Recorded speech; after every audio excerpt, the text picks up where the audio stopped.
So, as always, shout out to ESS and the option organizers, Andrew, Lily, and Ken. The series is so amazing. It's always exciting to be here. For those of you who don't know, Jake made a film called Milford Graves' Full Mantis, which is now available on the Criterion channel with extras that are beautiful. So either cop the DVD from them when they do an official release. You don't have to cop the Cinema Guild release that's out right now, but if you want to, you could also get that if you just only have a DVD player. But the extras are really profound, and there was a screening last night in Detroit, and one of the things that I think Jake and I have been chopping it up about, particularly over the last 36 hours, but also the last, it turns out, 20 years, is what a polyrhythm is and what a polyrhythm can do. So if you haven't seen the film is a polyrhythm. It is just polyrhythm on top of polyrhythm on top of polyrhythm. The way that the synth unfolds is the same way that the film unfolds, which is a very rare trick in terms of just the pure editing prowess that's amplified. But so I was wondering if you could just talk about the role of the prop as a way to kind of get around and through the film and not have to talk directly about Milford Graves, we will probably refer to as Prof most of these times. If you could just talk about how you approach that form and used a polyrhythm and how that informs the film, but also informs your other work. Thanks, Ben. And thank you all for being here. This is really beautiful. I really appreciate this space and everyone who stayed, so thank you. Yeah, it's a great question. It's something I think about all the time, like just polyrhythm, rhythm, and at basic, I think about polyrhythm as just two or more things existing in the same frame simultaneously, and allowing those things to push and pull on each other, but allowing them both to have their full space. That one isn't subverted by the other. So it's if you come from like a Western music perspective and you're thinking of a conductor, it's got this kind of fall in line. Everything has to juxtapose or line up against a dominant meter. And I think of polyrhythm as the way the world works, waves, cycles. Just when you take a drive and the sun is rising, there's a polyrhythm there. When you're speaking and thinking, there's a polyrhythm there. So I think like that practice musically and in filmmaking and just having it be present is I think like the at least for me has been like the work of just allowing the different things to have their space next to each other, and then also getting really interested in the way they pull and push against each other without one being the thing that you're caring for the most or paying the most attention to. So, in the film, it became apparent quickly that like the film, it had to be in tune with Prof's way with music. Like you couldn't assert something that everything in the film had to line up with, because the complexity of his music, the complexity of who he was, needed that tension. And I guess, this is a really good question, because I don't know that I actually talk about it, out loud. I just like have a lot of inner dialogue. But I think something that happens for me when that works, when two things are allowed inside the space that you're creating to kind of push and pull on each other, and there's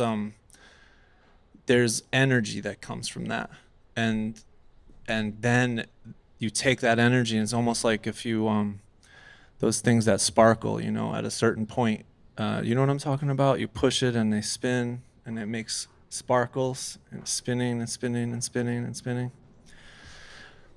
Well, anyway. That's the problem of the interviewer, not the problem of the I wish I knew the word for what those were, but you're starting with energy to put the things in motion, and eventually the motion and the tension is driving the energy, and there's less input of energy. And I find that in the film, when it released like the pressure on trying to get the edits right, and it started speaking and asking for things and had its own energy, was when those kinds of juxtapositions started to work. So I think it was thinking about polyrhythm in the film as can the rhythm of the sound be in cross and cross and overlap with the rhythm of the image. And the like first time I saw that was taking the sound out of Prof playing the cymbal and kind of hearing that, but not hearing it, and then putting like a drone underneath and having it swell and seeing how that swell impacted the way you saw where the attack was on the, since you weren't hearing the attack. So thinking about multiple layers of rhythmic information in dialogue, and yeah, and kind of letting the tension that happens when things are in juxtaposition like that and they're holding their own space, letting that energy start to kind of dictate the way things move. And you know, as a drummer, it's something I think about all the time. I think a lot of us who play drums are thinking about polyrhythm, polymeter. Prof would sometimes say polycharacter, like, you know, how two feelings can exist at the same time, and one isn't, you know, more important than the other, or that you can take your body and you can be thinking that one limb is kind of operating in one kind of cycle or energy, and the other limb is in a different one, and they can be in dialogue, they can not be in dialogue, they can be like co-playing, but that there's space for both.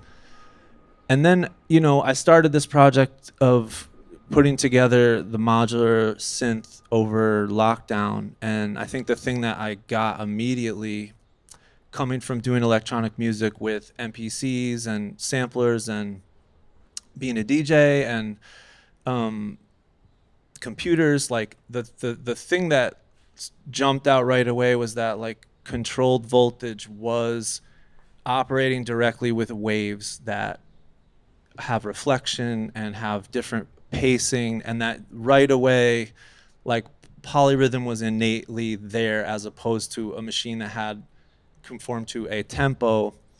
So like controlled voltage, basically oscillating waves as a organizing principle, really spoke to me as a way to kind of set sounds in motion and kind of observe them. And when you do something like this, those of you who done it, you start putting things together, and then you're confronted quickly with your own ideas because you're making an instrument and you're also creating like a compositional logic. And I think that's what I always was trying to do, was the logic of it was going to be inherently polyrhythmic, that just turning it on, you were inside oscillating waves that were inherently polyrhythmic, rather than what I experienced with some other machines where I would be kind of pushing against the edge of the machine to find that space. So it had a totally different process, like kind of growing out of the waves themselves. And I think, you know, Prof talked a lot, you know, towards the end of his life, talked a lot about waves and wind and the way waves and wind work in the world. And I think like that's something that just stays with me always, is that waves and wavelets and what we experience. There's waves crossing, there's waves reflecting all the time, and kind of trying to deal with that as the material of music I've found really exciting inside this modular synthesizer space. Amazing. Very thorough answer. But you brought up DJing, so it makes me think of conversations that we've had that are, when you're talking about pushing against a machine and trying to figure out what that machine is. Could you talk, I mean, I think we've talked some, so I want to make sure that we're kind of in the same way, that if someone's asking a question, I have to repeat the question to the mic so it's in the canon. But could you talk about that reflectivity relative to an audience, particularly when you're composing as a DJ? Because I think one of the things that you and I have talked about, and this comes up with Prof too, is like if you're in a lot of like traditional drum settings, kind of like the first thing they do is put you through like 3 hours, right? Like 3 hours is kind of like the baseline. Oh, you can't play for 3 hours? You can't play with us, right? And that's the start. So the ability to come in with a lot of chops or ability to play is really different, but 3 hours is kind of the lingua franca of beginning DJs, right? You get a night and they're like, yeah, you got it from 9 to 12, work it out, here's $50. So can you talk about some of that reflectivity and the waves of sound, especially other people's music, and how that reflects the audience and how you think about that? Yeah, thank you.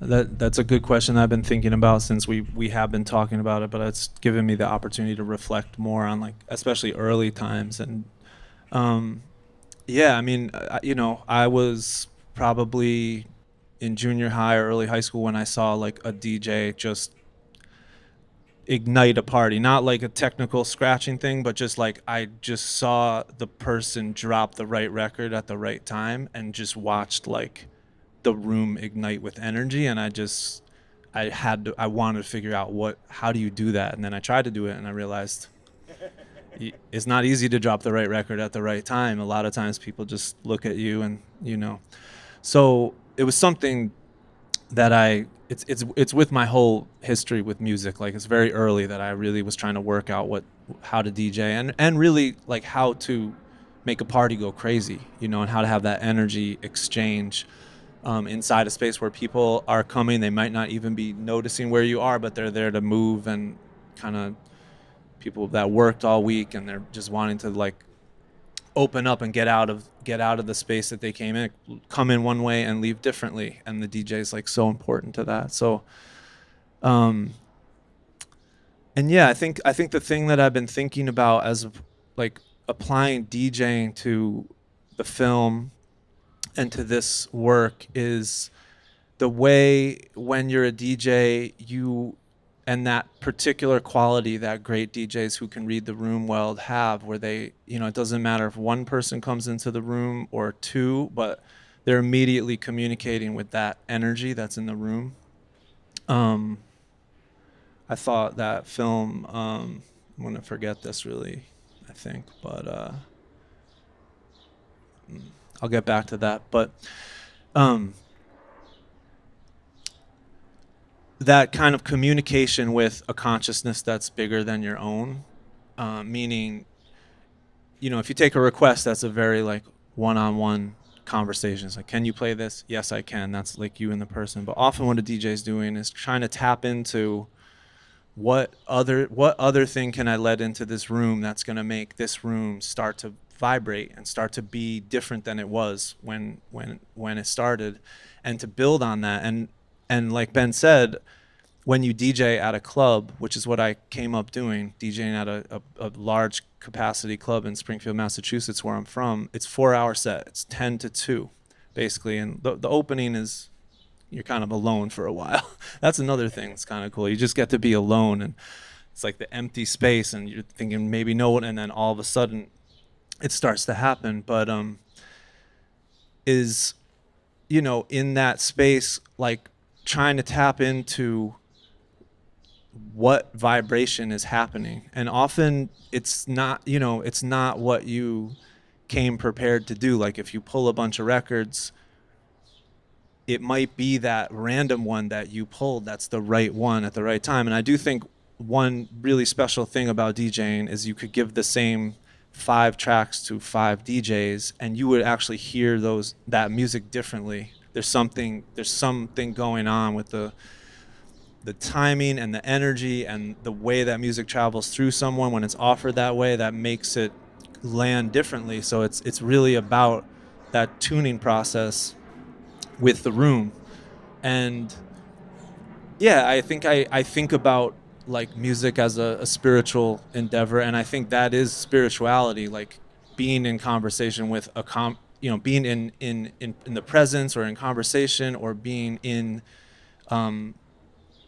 beholden to a consciousness that's larger than your own. And DJing has that, and it's such an amazing position to be where you're doing that for 4 hours, because in 4 hours as a DJ you might be making anywhere from 300, 500 decisions, and each one has implications, and each one gives you energy and information back, and you start hearing music differently. It could be a sound, it could be a clap, it could be a cowbell that you just feel is like resonating with a certain part of the crowd, and that gives you information that it isn't even really that easy to articulate what that is, but it's information that you then use to choose the next record. So I think that's the part like I've been really fascinated by, partly because I had never done a feature film before Full Mantis, and I found quickly that was what I was drawing from to start to get the editing going and like figure out what the film wanted to be. It was like that DJ energy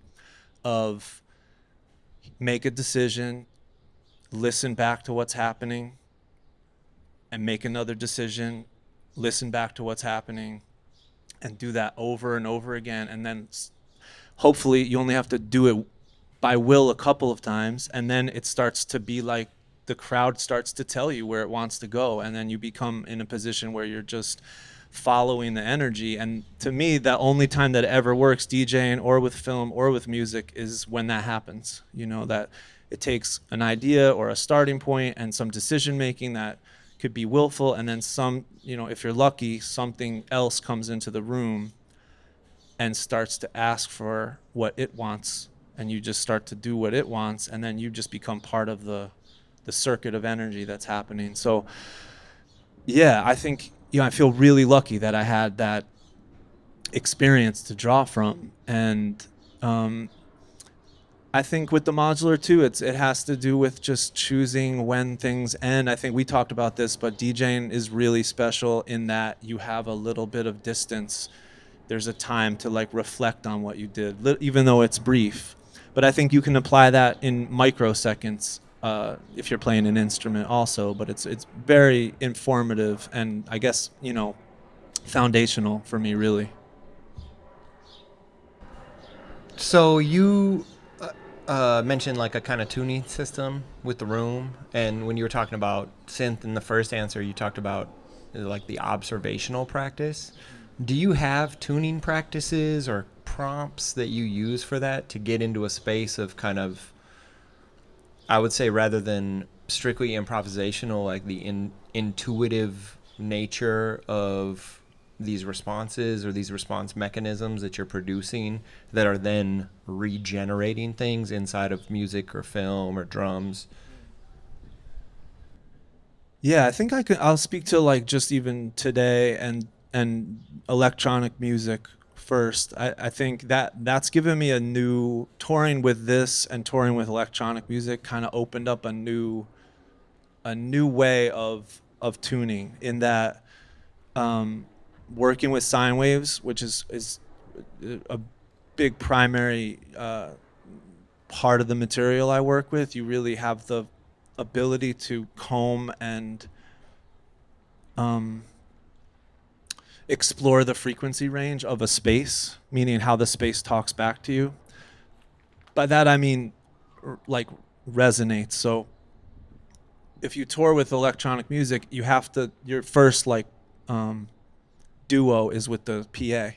So there's like each PA has its own character, and then it also has its own tonality in a way, where there's different parts of the frequency range that make it sound more bulbous or make it sound more weak or shake something like a everyone was nice enough to tape down all the wires and stuff, but different parts of a PA or a room can shake. I always look for that. I love that. I love that in the car. I love seeing when things start shaking that aren't the speakers.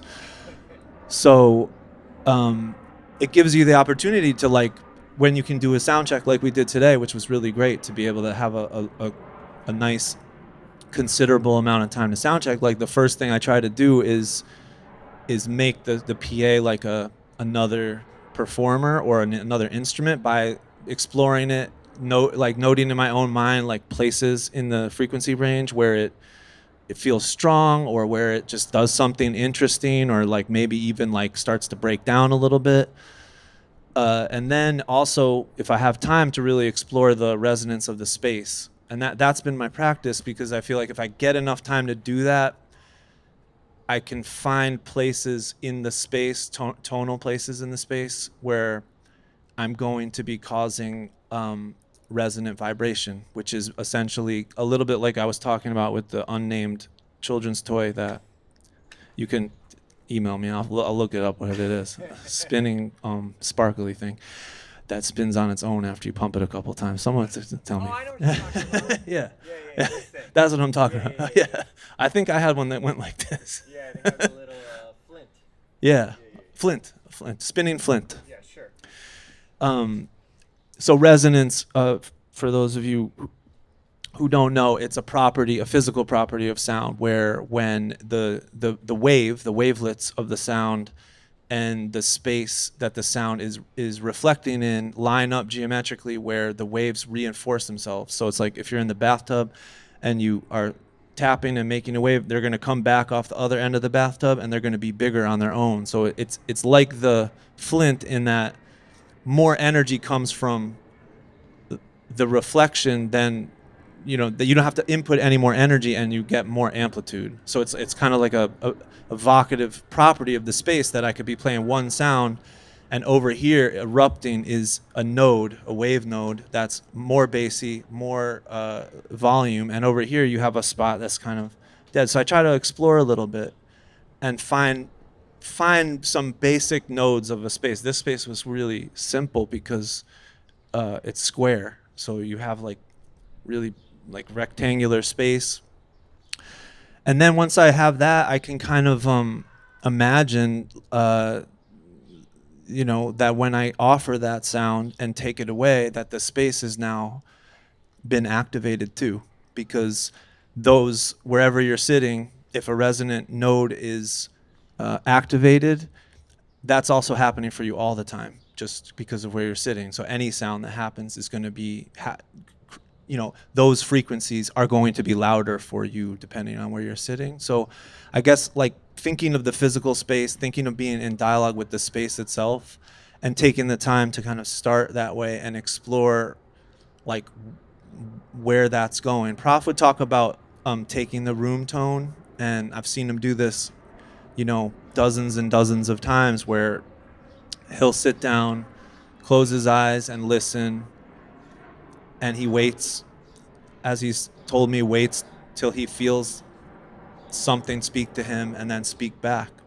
And depending on like how much focus and attention I have, I can kind of call up some of those practices too. But I think like I'm becoming more and more interested in being in relation to the space and the physical properties, and kind of imagining the sound and where everyone is sitting activating in a physical way.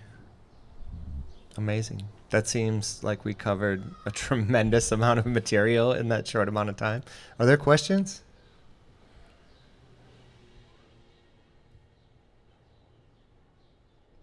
Yell it. So thinking about responsiveness and modulistics, I feel like a big part of playing modular is like designing interactions. So what were some of the interactions that you designed in the patch, or how do you like to design interactions in the patch? The question was, for the recording, is how do we design interactions in the patch? Because the role is having interactions with the instrument. Yeah, so I think, like I said, just like the idea of controlled voltage as the organizing principle, for me, inherently is interactive, because I like to set up the way the sounds come with oscillators that are moving parameters all the time. So, like I create patches that have different size waves, often dictating the way the cycle works, so that I know when I start two things, I'm going to have that experience like when you see two waves of different size crossing. And then I try to kind of explore that by shrinking one wave and making one wave bigger. It's very simple, actually, what I'm doing. It's really just, control voltage and a sound. There's not lots of like interaction between modules per se. But I think I like to set things in motion, listen, and then slowly start to permutate the organizing principles that are like creating the patterns that are in play. And and then I try to just listen. And also, often I look down and I feel very confused, like that maybe I forgot that which wire is where. So I try to just like, one of the practices is just to feel that feeling and then just like try to let it pass before I do something. Because it is like I said, there's I mean, I've kind of constrained myself in my mind, whatever's in there, that's what I use. I'm not like actively like looking at new modules, but sometimes I look down and I completely forget what I thought was thinking about when I did something, and I just try to like listen, and sometimes the sound will kind of start to morph and I can just play with that.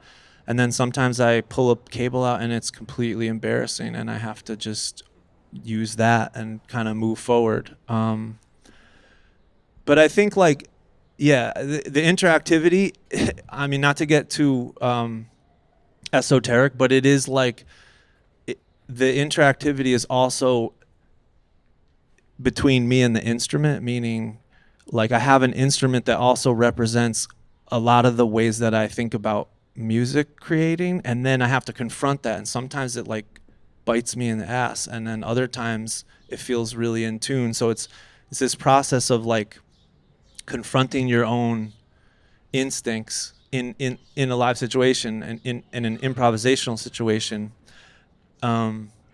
Yeah, and I mean, I'm happy to get technical with anyone that wants to. I won't bore anyone. You can come and look.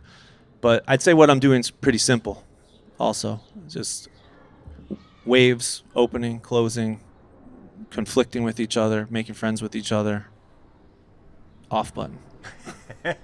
Well, in a way, also, that's just two drum heads resonating when you hit them in sequence and where the wave's going to react and make a third sound, correct? Yeah, absolutely. Totally. I mean, from old prof things, like that's like its own kind of triplet. Yeah, the third thing. Yeah. I mean, we've talked about that extensively, and I think that's the triplet, you know, the thing, the other thing, and the thing that comes in to the room, you know, from outside. And I always am thinking about that. It's a foundational idea about doing anything. Maybe. I just had a quick question about that in particular, because that's a perfect segue to what I wanted to ask. And you know, your last record, Trinities, there's kind of an obscure reference to threes, besides the title, but in the write-up.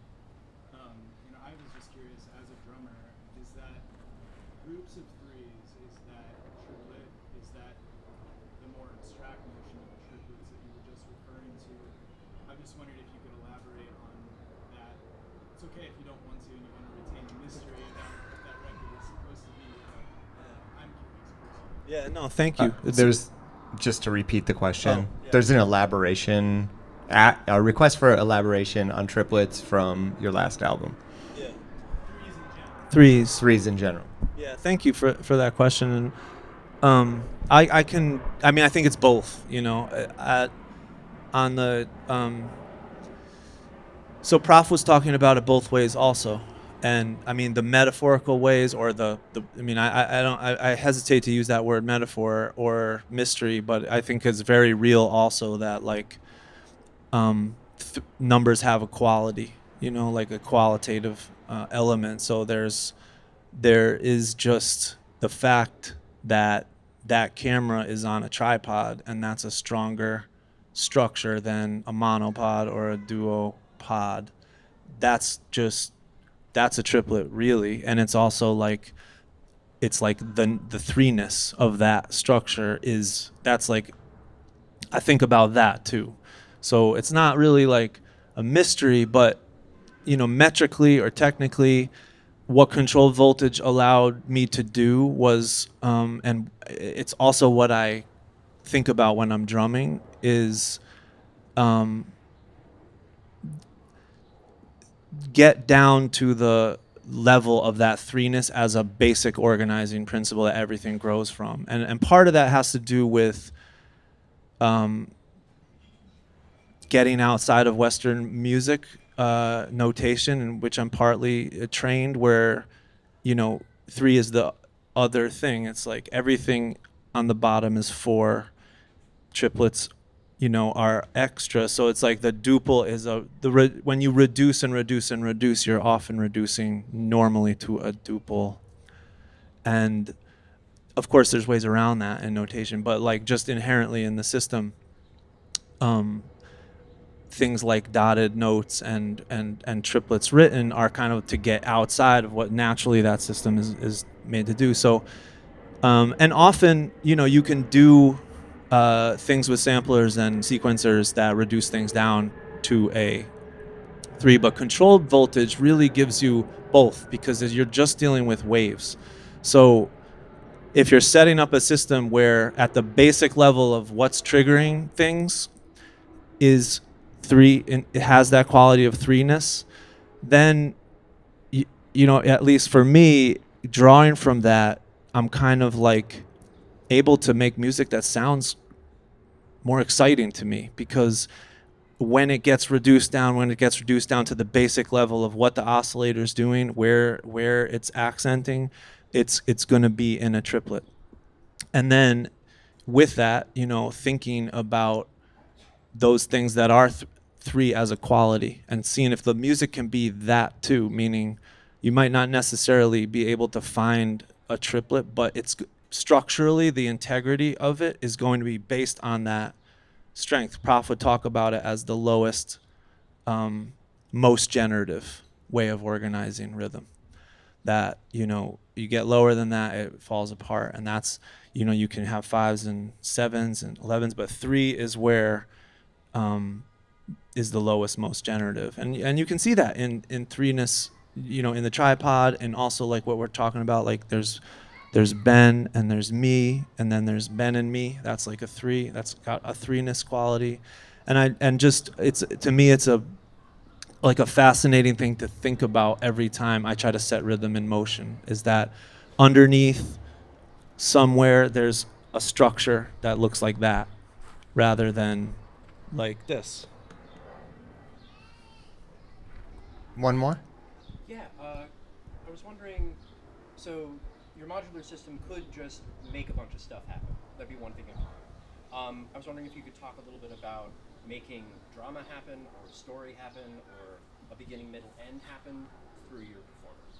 The question was being able to make drama, story, beginning, middle, end in a performance with a mod.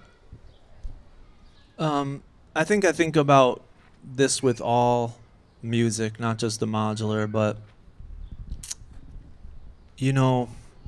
I think like what I like when I'm in an audience and is really like when sensation and perception starts to change. So like when you feel your body differently, or you feel a vibration in a different way, or you hear something, like even now, like maybe hear something differently.